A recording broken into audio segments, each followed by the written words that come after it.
Ayan, magmamarket na tayo. Magantay tayo sa elevator, sa lift. Yan, nakapasok na. Okay. Magmamarket ako kasi wala kaming gulay. Kailangan ng gulay ng mga bata. Yan. Mula 30th floor. Dito lang sa baba namin yung shop. Yan, malapit lang. Wala pang 3 minutes na nilakad to. Ayan yung shop na yan. Halos nandito lahat, pero ang wala lang dito is isda. Ito mga prutas sa labas. Iba't ibang prutas yan. Medyo mataas din, mahal. Tapos mga sibuyas, yan, mga carrots, mga gulay-gulay. Yung mga needs mo araw-araw nandito, kamatis, patatas, cabbage, yan, asin, asukal, nandyan.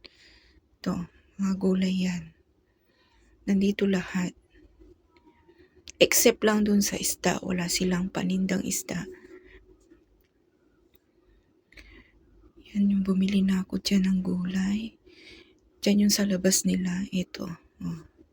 May park na maliit dyan. Pwede kang umupo. Ayun o. Pwede kang umupo dyan. Ito na. Nagbayad na ako. Binigay na yung sukli ko. So yung nabili kong gulay is $13.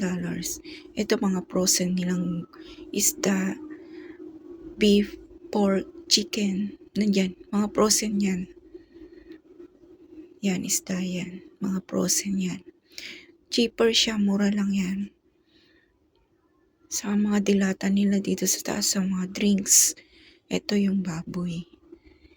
Yan. Wala silang beef, pero baboy lang ang paninda dito sa loob ng shop na to. Yan, mga drinks yan. Ayan, palabas na ako. Uuwi na ako. Dito na. Babalik na tayo sa 30th floor. Mataas.